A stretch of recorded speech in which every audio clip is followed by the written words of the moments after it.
നമസ്തേ, എല്ലാവർക്കും ഗീതാഞ്ജലി ചാനലിന്റെ തിരുവാതിര ആശംസകൾ. ഇപ്പൊ ഞങ്ങളുടെ തൊട്ടടുത്തുള്ള ശിവക്ഷേത്രത്തിൽ ഉത്സവം നടന്നുകൊണ്ടിരിക്കുകയാണ്. കീഴ്പരിയാരം ശിവക്ഷേത്രം. അത് കൊച്ചിൻ എയർപോർട്ട് വന്നപ്പോൾ അവിടെ നിന്ന് കറൂറ്റിയിലേക്ക് കൊണ്ടുവന്നതാണ്. കീഴ്പരിയാരം ശിവക്ഷേത്രം എന്നാണ് അറിയപ്പെടുന്നത്. കറൂറ്റിയിലാണ് ഇപ്പോൾ. അപ്പൊ അവിടെ ഉത്സവം നടന്നുകൊണ്ടിരിക്കുക. നാളെ തിരുവാതിര ആറാട്ടാണ്. തിരുവരാണിക്കുളം നട തുറപ്പ് ഇന്നല്ലേ, 12 ദിവസം. അപ്പൊ അതും ഒരു ആദര ഉത്സവമായിട്ട് നമ്മൾ ആഘോഷിക്കുന്നുണ്ട്. പിന്നെ അതിലുപരി ഇത്തിരി പുഴുക്ക് ഇവിടെ വയ്ക്കാമെന്ന് വിചാരിച്ചു. അമ്പലത്തിലെല്ലാം ഉണ്ട് കേട്ടോ, കഞ്ഞിയും പുഴുക്കെല്ലാം ഉണ്ട്.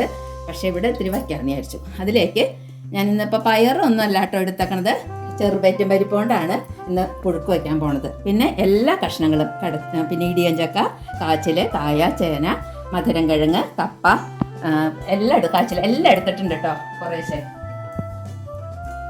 പുഴുക്കിലെ കഷ്ണം എന്ന് പറഞ്ഞാൽ നമുക്കറിയാലോ, എല്ലാ കഷ്ണങ്ങളും ഇടാം. പിന്നെ പുഴുക്കിനെ നുറുക്കിയ പോലെ വലിയ കഷ്ണങ്ങളായിട്ട് നുറുക്കണം. അതാണ് അതിൻ്റെ ഒരു പ്രത്യേകത. അതിലേക്ക് മുളക് പൊടി, മഞ്ഞൾപ്പൊടി, ഉപ്പ്, പിന്നെ നാളികേരം. ഇതിലെ ഒരു പ്രത്യേകത എന്ന് വെച്ചാൽ ഉള്ളി ചേർക്കാം. നമുക്ക് ഉണ്ണരുത് ഉറങ്ങരുതെന്ന് മാത്രമല്ലേ തിരുവാതിര നൊയമ്പിന് വ്രതത്തിന് പ്രാധാന്യമുള്ളൂ.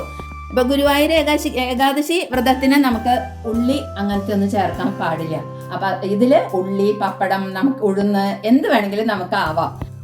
അപ്പൊ ഇതിനു മുമ്പ് ഗുരുവായൂർ ഏകാശി പുഴുക്കെന്ന് പറഞ്ഞ് ഞാൻ ഇട്ടിട്ടുണ്ട് കേട്ടോ. അപ്പൊ ഇതിലേക്ക് ഈ കഷ്ണത്തിലേക്ക് നമുക്ക് മുളക് പൊടി, മഞ്ഞൾപ്പൊടി, ഉപ്പും കൂട്ടി വേവിച്ചിട്ട് അരപ്പില് ഉള്ളി, പച്ചമുളക്, ജീരകം, കറിവേപ്പില, നാളികേരം ഇത്രയും ചേർത്ത് അരച്ച് വെച്ചേക്കുന്നതാണ്. അപ്പൊ നമുക്കിത് വേവിക്കാം.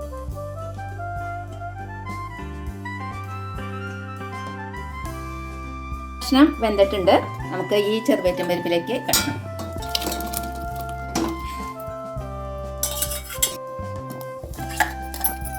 നമ്മുടെ അരച്ചത് ഇതിലേക്ക് ചേർക്കാം. ഒന്ന് പതുക്കനെ തിളച്ചാൽ മതി. നമ്മുടെ പുഴുക്ക് തിളച്ചിട്ടുണ്ട്. നമുക്കിത് വാങ്ങാം. ഇനി കറിവേപ്പില, വെളിച്ചെണ്ണ.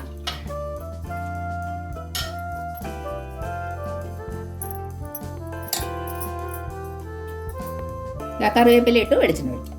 പച്ച വെളിച്ചെണ്ണയാണ്.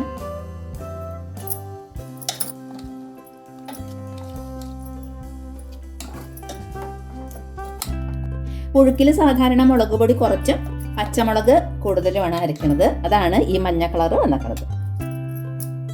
നമ്മുടെ തിരുവാതിര പുഴുക്ക് റെഡി ആയിട്ടുണ്ട്. അപ്പൊ എൻ്റെ ചാനല് കാണാം. സബ്സ്ക്രൈബ് ചെയ്യാത്തവർ ചെയ്യുക, ഷെയർ ചെയ്യുക കേട്ടോ. അപ്പോൾ ഒരിക്കൽ കൂടി എല്ലാവർക്കും തിരുവാതിര ആശംസകൾ.